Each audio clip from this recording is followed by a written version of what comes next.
Hello and welcome YouTubers and Doctor Who fanatics to a top 10 video and the second video of 60s black and white week.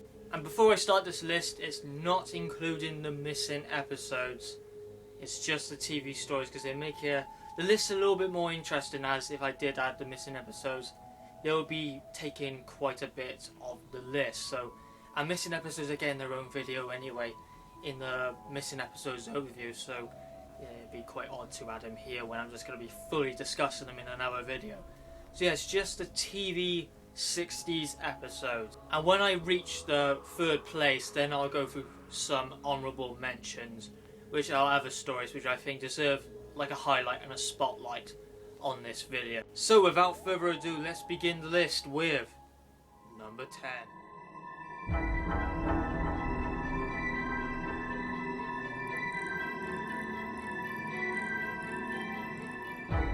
Number 10 on the list, it is The War Machines by Ian Stuart Black. Very mixed opinions on this one. A lot of people praise this story a hell of a lot. One of the best Hartnell stories. A true fantastic first Doctor story where he puts all his heart and passion into the story. And I know Hartnell's health has deteriorated, was deteriorating when at this stage, as especially in the 10th planet you can see it. But here I can see so much effort and enthusiasm in this story, so great job to Hartnell in this one. I think he still does that in the 10th planet, but here I think he really does show that he's just a fantastic person to play the Doctor and an actor overall. I'm not sure if this is my favourite story by Ian Stuart Black. I don't know, they're all very close to each other. All of it is 3 stories, so I don't know, but still this one is a very good one. And I like the War Machines. A lot of people say they look like the Daleks, and yeah, they do, but still I like them. And Wotan is fantastic. I do. I like his it sounds like a cold, quiet but powerful leader voice with this robot going berserk and takes over the world. So a very nice feels like a futuristic takeover, even though it's set within the 60s. So it feels like something similar would happen in the future, so yeah, I quite like that for that aspect. And this is the introduction for a companion, which is Polly and Ben, and yeah, I love these two, they're brilliant. I love the fantastic journey they go through with Hartnell a little bit. And the second Doctor with season 4, one of my favourite seasons of all time because we have so much classics in that season. Some of them, yeah, missing unfortunately, but it does have one of the worst, or the worst, companion classic exit, which is Dodo. And yeah, that was really poorly done, that was. They could have done something more, but can't do anything about it really now, can't we? But still, that was not done very well. And well, I don't really care about Dodo anyway, so I wouldn't really care what exit she had really, but still, what we got here is rubbish. I say it's got... Actually, I like the whole thing. I think it's well paced out, and I love episode 1 to 4. I don't think it feels abrupt in any way. The ending, I think it's all done pretty well, and it's a really nice conclusion to season 3, which I call the wasteland of Hartnell's era, as there's a lot of missing episodes from season 3, like Master Plan, the Massacre, the Celestial Toymaker, so I called that the wasteland season for Hartnell. And yeah, luckily this one was recovered, thank the Lord. There's only like little segments missing of this, but still it's like pretty much completed as it is anyway. And what we got is fantastic, and an 8 out of 10. Well done to Ian Stuart Black. A very nice 4-part story to end season 3. So that was number 10, The War Machines. Now to number 9.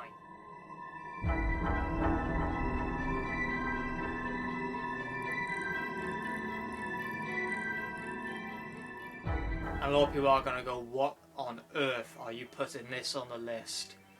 It is a very personal story for mine. It's my ultimate guilty pleasure. It's like number 1 of guilty pleasures. I was doing a top 10 guilty pleasures. This is number 1, and it is the Dominators.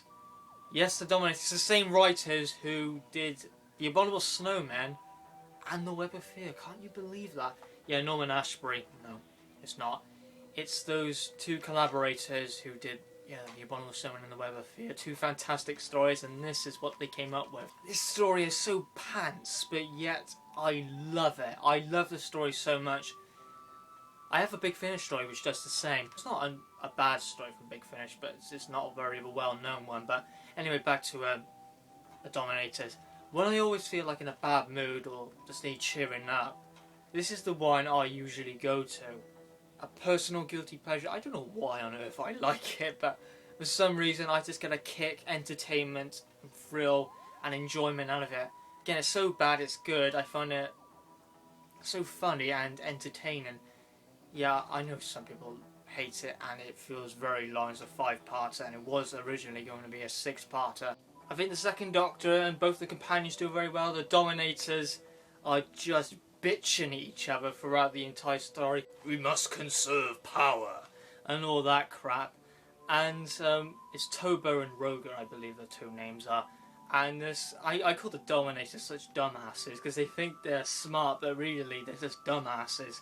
As the way they could have killed them is use the museum gun, which doesn't require Dominator power. Yeah, that's a stupid writing mistake, but yeah, I laugh when they say that in the same room with this museum gun. It just makes me laugh as so much it does. It's fun, enjoyable. The Quarks, not intimidating whatsoever. They walk really slow. I feel so sorry for the people who are in the Quark suits. They're cute, but yet they feel very destructive. They blow up stuff quite a bit, so that's quite nice. And it leads nicely into the Mind Robber, I would say as well. Yeah, a nice 5-parter. Probably I'm probably the only one who would say such a thing. In my heart, I give it a 9. Yeah, I give it in my heart a 9 out of 10. But if I was to be realistic, and like that, it's an 8 out of 10. But I love to say a 9, but that's just my heart saying that. It's an 8 out of 10. So that was number 9, the brilliant, fantastic Dominators. A lot of people are saying no to that. Now to number 8.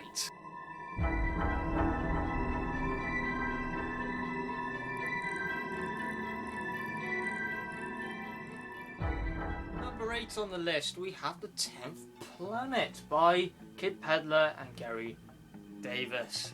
Now I think this is a fantastic end for Hartnell's run because his health is seriously deteriorating at this point. You can sort of see it, you can. But I think in some places, especially episode 4, you can really feel like he's doing a fantastic job and his best possible. And he really gives it his all. So credit to Hartnell, that's a very, really good job it is. I like the 10th Planet. It's not one of my favourite Cybermen stories, but still it's one I really enjoy. The Cybermen are creepy. They got human parts like their eyes, you can see, which is pretty disturbing, and their hands. I like them. Voices completely stupid, but still I like it. It's a very willed, threatening story. It feels like the whole world is under threat, and especially with the Z-bomb, is a very powerful weapon. And yeah, with the general, this character, very messed up and evil character I find him. I like what's going with him. I find it quite odd when he blames it all on the Doctor. He's quite blinded. He's a bit bloodthirsty, I would say, a little bit. Especially he hates the Doctor. He hates everyone, really. He's rather cares for himself. He wants to do his own motives, even though authority tells him otherwise, to not use the Z-bomb, but he wants to do it straight away and blow up Mondas. But he's not really thinking of the consequences, as the Z-bomb, if it detonates and destroys Mondas, the aftermath of it is radiation hitting half the side of the Earth, which will create a massive radioactive wasteland. And that will soon affect the other side as well, as containing radiation on that big of a scale would be an impossibility. See, I definitely like what's going with the general character, or the Colonel, I can't remember what rank. Like what's going on with him. Nice world-threatening story and a great end for the first Doctor. Episode 4 we do not have in the archives. There's been a lot of rumours here and there with it back, and I hope it is back because it goes right into Power of the Daleks. And that's not the only reason why I want to see episode 4. But I want to see it because it's the last part for William Hartnell as the first Doctor. And I feel, well, it disgusts me that missing episodes are even a thing, really. But anyway, backtrack anyway. 10th Planet is a very good story at an 8 out of 10. So that was number 8, The 10th Planet. Now to number 7.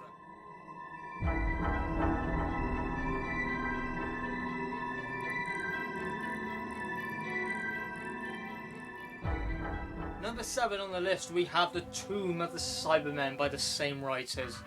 of the 10th Planet, Gary Davis and Kid Pedler. What a fantastic story. It's quite odd that when this was actually recovered, it, crazy reaction, but people really wanted to see it because the audio wasn't released with this and they didn't know what to expect from Tomb of the Cybermen when it was found from Hong Kong. But unusually, but it didn't get the best of thoughts and didn't go down very well. But as time has gone forward, it's one of the most well-known classic Doctor Who 60s and overall classic Doctor Who stories. Matt Smith, I think, is one of his favourite Doctor Who story of all time. And from a lot of people, a iconic 60s story, and for the Cybermen at their best, is here. They're creepy, they stick to the shadows, they're intimidating, and you just get it here. You get that with all the 60s Cyberman story. They did Cybermen perfection, 100%, because black and white really works with the Cybermen more than any other monster. The Cybermen just live black and white, the shadows. It really works with the Cybermen so well. And that's why they're my favourite Doctor Who monster of all time. Everything about them I love. It's the Cybermen, I love everything about them. And in the new series, they could just never get them right. They never get them right. Just do it like the 60s and you have no problem. 70s, well, really Revenge of the Cybermen, and the 80s, they were good. They felt like a real army. Yeah, I'd say they did lose their creepy factor, but they felt like an army, a powerful army, they did. But I preferred with them in the 60s, as they were just creepy. Yeah, Tomb of the Cybermen's got some classic moments. It's atmospheric, it's creepy. As I said, especially in episode 1 when they're wandering around, that's I love the atmosphere of it. It's very tight and trapped. It feels like you cannot get out of the situation, which is another common phobia of people, where you're trapped within a place it's a difficult challenge to get out of. Very contained, so yeah, I like that. Got some nice characters here, got some pretty horrible characters. Still good characters, but horrible. You want to despise these characters and what their motives are. I do prefer the first half more than the second half of this one, but it's still good nonetheless. Got some classic lines, such as Victoria talking to the Doctor about his family. That's one of the jewel in the crown moments of 60s and Doctor Who of all time, because it's such a beautiful scene. It is. It's so wonderful. It hits your heart, especially when you love good old Trout and the second Doctor. And yeah, I love that moment. Cyber Controller's great. The Cybermen are very well done. Doberman's pretty good as well. I like it with the Cyberman, picks him up even though you can see the strain. But you gotta think more from back in the day with 60s televisions. You wouldn't notice that really, but with our sophisticated TVs now, that's very easy to capture. Film mistakes are very low in this one. There's just really a few niggles there. I don't want to talk no negatives about this great story. It's wonderful. Pick up the Revisitations free box set. It's a fantastic box set, and all the stories in it are wonderful. So that was number 7, The Tomb of the Cyberman. Now to number 6.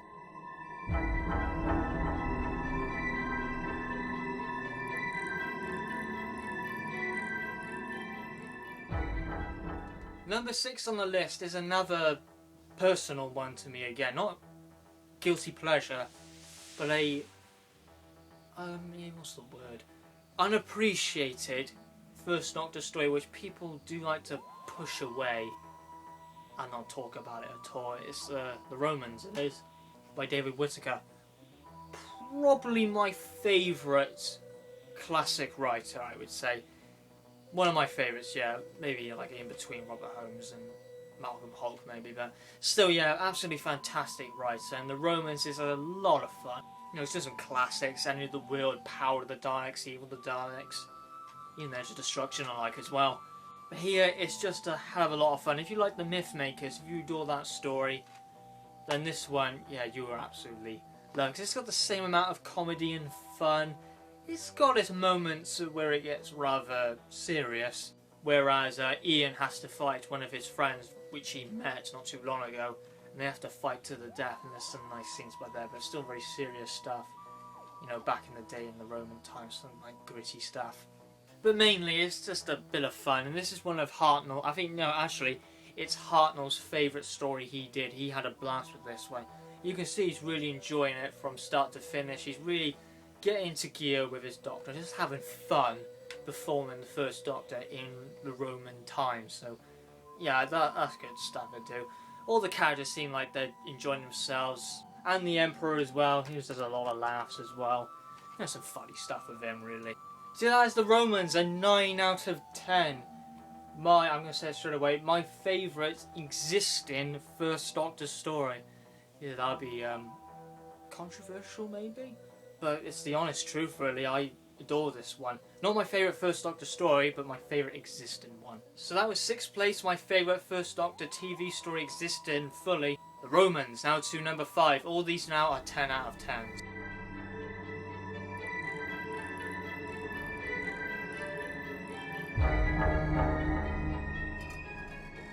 Number 5 on the list, it is the Web of Fear. Glad to have this one back. This one had a lot of respect when it was missing. It was said to be one of the sensational and fantastic Second Doctor and Doctor Who stories of all time, and it was such a shame that this one did not exist in the archives, only episode 1, and so much build up to this fantastic Base Under Siege black and white goodness, and oh, you can never get as good as Base Under Siege just like this. Maybe Fury from the Deep may top it, but that's on audio. I would say Fury from the Deep is on the same lines of it, even maybe a bit higher. But anyway, back to the Web of Fear. It's in the London Underground. It feels very creepy, trapped and contained again, and the Yeti work in this environment of London and the London Underground fantastically. The recreation of the London Underground as well, because they weren't really allowed to film there in the first place. So, yeah, good special features. Actually, not on this release, but when they talk about the Web of Fear, it's somewhere. I think it was on a YouTube video on that. They talk about where they weren't allowed to record in the London Underground. But yeah, this is a 10 out of 10 for me. The Yeti, fantastic. The characters are wonderful. We got Travis back in action from The Abominable Snowmen, and that'll be nice with Deborah Watling as that is Deborah Watling's father. So you know, that's some good stuff right there. Father and daughter. The Doctor's brilliant in episode 4. If we didn't have episode 4, that would be a massive shame, because episode 4 is definitely the best part of this. That fantastic battle scene, sensational direction, and that is wonderful. Who directed this? I should know this on the top of my head. Oh, Douglas Camfield, of course. The direction is spot on perfect, especially in that fight scene. It's wonderful, it is so good. Top notch to this one, it's creepy. Episode 5 it does something quite twisted, it does with Travis's character. That's quite good as well. Some people find the ending rather abrupt. I don't really, because the Second Doctor wanted to do something. I just find it interesting that the Doctor cannot always achieve what he wants to. But yeah, 10 out of 10 for the legendary Web of Fear. So that was 5th place, the Web of Fear, now to number 4.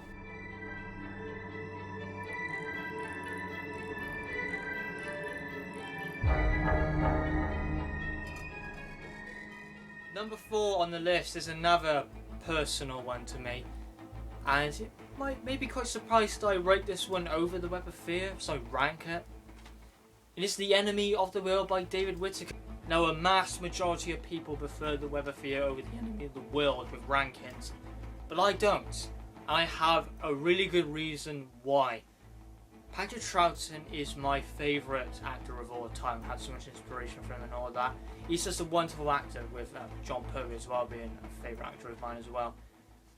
But this here showcases Patrick Troughton as a very versatile actor now. He's really playing 3 roles here. He's doing a lot here. He's playing the Doctor, he's playing Salamander, and he's playing the Doctor pretending to be Salamander. So he's got a lot, and they all feel different from each other. As you know, Salamander very evil and corrupted and power hungry. The Doctor, of course, the lovable Second Doctor. And then the Doctor pretending to be Salamander. He still captures like the evilness of Salamander in places, but so he seems quite nervous playing as him, and they're like stuttering in places. So I like that. He's got a lot to do, and it just captures Patrick Troughton as this versatile and fantastic actor. And I love him in this one. This was a very underrated story when it was missing. Not a lot of people respected it. It wasn't well loved. People couldn't get past the audio or the reconstruction. I watched the reconstruction of this in 2013. This was when I wasn't even on YouTube. And I adored it, I did. I loved it. Not as much as when the DVD actually came out, because I absolutely flipping love it now as a 10 out of 10.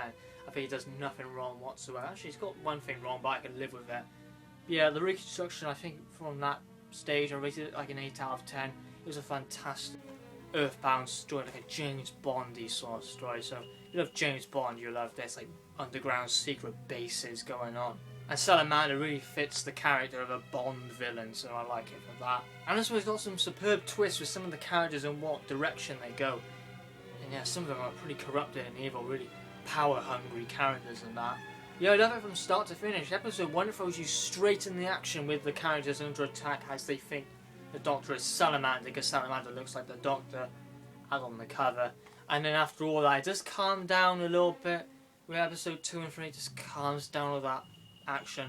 But still, it's then building up to the actual story and then it kicks in back into gear again. As episode 2 and 3 is really infiltrating Salamander. Yeah, 10 out of 10 for this one. A fantastic second Doctor story. I love it more than the Web of Fear in my opinion. Another stronger 10 for me.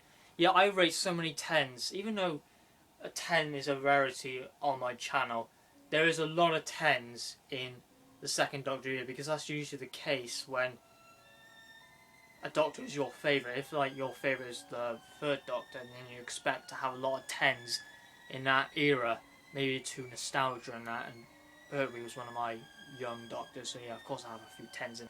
And second Doctor is my favourite. I experienced this actor at a very young age, because I watched classic TV at a young age with Patrick Troughton in it. That's why I love him so much. Same with the third Doctor. I love them both equally, really.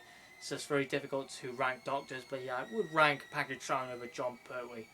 And it just makes me upset that most of them are missing, really. We only got 7 fully completed second Doctor stories. So that was number 4, Enemy of the World. Now to honourable mentions I'll go over, then third place, second place and first place. So now we have the honourable mentions. I'll rank these from least favourite to favourite, but I think they deserve spotlight on this video. First we have Planet of Giants, a 3-parter. Next up we have the underrated The Ark from season 3. The introduction of the Ice Warriors with The Ice Warriors by Brian Hales. The brilliant Time Meddler by Dennis Spooner. The fantastic Gunfighters by Donald Cotton. A very loved Hartnell historical, The Aztecs. A very important Doctor Who story introducing us to the Daleks with The Daleks by Terry Nation. The underrated and fantastic The Crotons by Robert Holmes introducing to Doctor Who. The second story featuring the Ice Warriors by Brian Hales, The Seeds of Death. And finally we have The Mine Robber. Do find it overrated. Almost got on the list, but episode 4 and 5, yeah, I will say this, clumsy, really over the wall, but I'll go in a little bit. Because it's a theatrical world and outside our reality, it does things off the wall.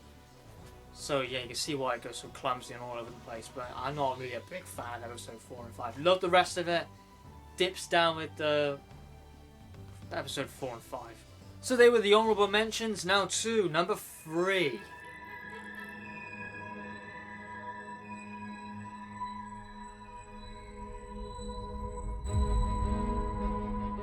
Number 3 on the list we have the Moonbase by Kid Pedler. A fantastic Cyberman story, and the animation here is absolutely splendid, sensational. The best animation we have got, and I wish they did it with the Underwater Menace. Don't bring that into there. And the Web of Fear. Another fantastic writer. I wish he did more, but he was the genius with Cyberman stories all around. He knew what to do with them, and I wish we had people like Kid Pedler right now. They know how to do Cyberman stories more than anyone else. Kid Pedler was the man to do that. The Cybermen here at their creepiest ever, sticking to the shadows, watching the characters, keeping silent. I don't like them with their heavy footsteps. I like them just like slowly moving around, not making a single sound. And when they creep up on you, especially with Polly, when she turns around, it's just a Cyberman just standing right there. And yeah, I just love it with the Cyberman just like constantly just watching. You don't know where the Cybermen are, just all sticking to the shadows, watching your every move. And especially on the moon when they're going to attack the base. That was a really nice direction, that was. The animation here is fantastic, the best animation we have got. But yeah, here it's a basic story, but when it develops the story, that's where it really gets kicking with this disease. What's causing this disease? That's quite good. I quite like that. How the Cybermen infiltrate and all that, and I love all the parts. Part 1 and Part 2, it's all creepy, I would say. But then, actually, I'll say Episode 3 as well. But then Episode 4, then it gets to the big attack, the big annihilation that the Cybermen are going to bring to the Moonbase and attack. That's some nice stuff, and where they punch her and the dome and areas that escaping. That's a very scary stuff, that is, because suffocation is a common phobia as well. So yeah, I like that. I do. Fantastic story at number 3. So that was number 3. Now to second place.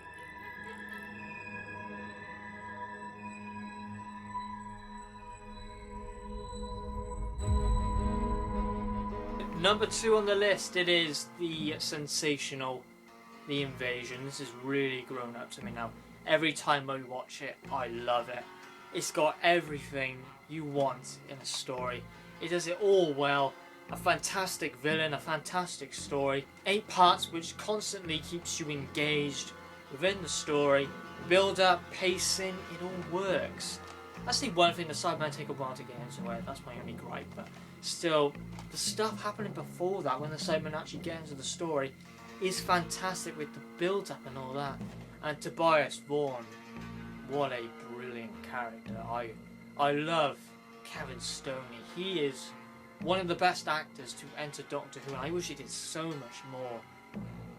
Marvick Chen in the Daleks Master Plan, he had every attribute to be a brilliant villain. And same thing could be said with Tobias Vaughan. They're very different villains from each other. Tobias Vaughan seems like a very calm and then powerful character, but then deep inside he is mental, he is corrupt, he's very evil, and I love it. He just hides away all that and acts like a very posh and calm person, like a businessman, but yeah, deep inside he is mental, very twisted and a horrible character. But yeah, even though he's so horrible, you want to love him at the same time. All the characters get some brilliant moments. And when the Cybermen invades, that is a fantastic moment. Episode 6 is cliffhanger, I think. That's a fantastic moment. All the cliffhangers I like. Characters, even the small, simple ones, really. Such as Packer. A very small character within it, but still not on Tobias Vaughan level or anything like that. With character level, but you still want to love like the other characters, like the small ones, like the supporting characters, like Packer. You want to love him. It's a fantastic story, and it's a 10 for me, without a shadow of a doubt. Watch it. It's a perfect story.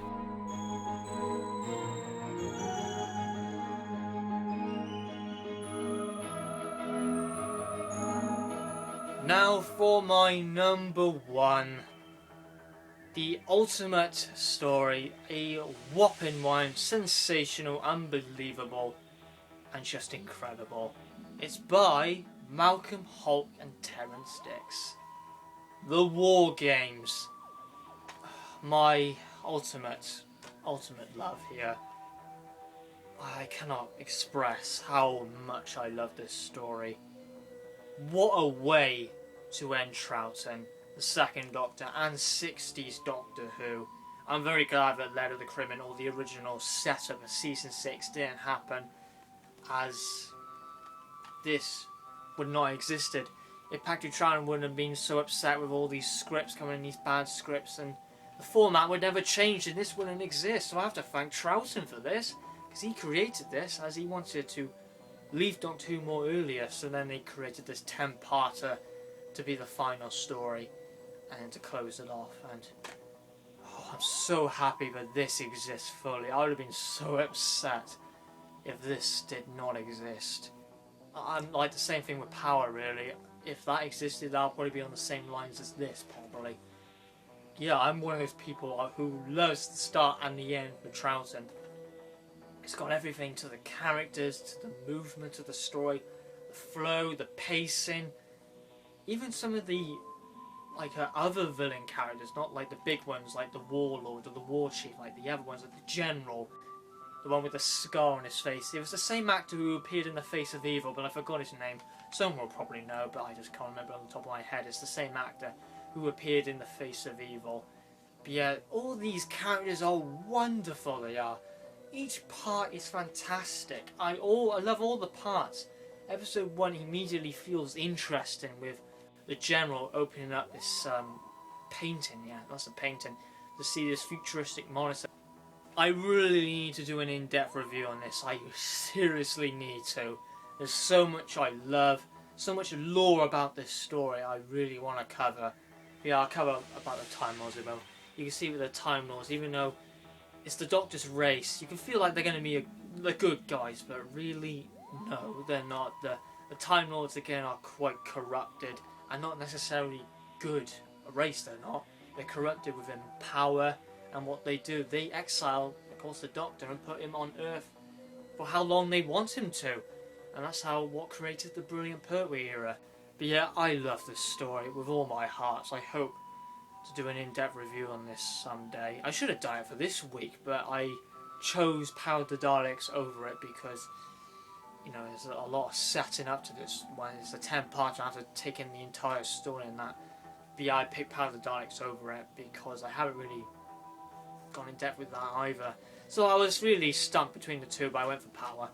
But yeah, what a wonderful story. I love it with all my heart, and it's a very popular story with many, and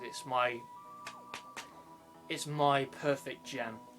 So that was the top 10 1960s stories. I hope you enjoyed this list. So thank you very much for watching this video, and I'll see you in the next one. Have a good one.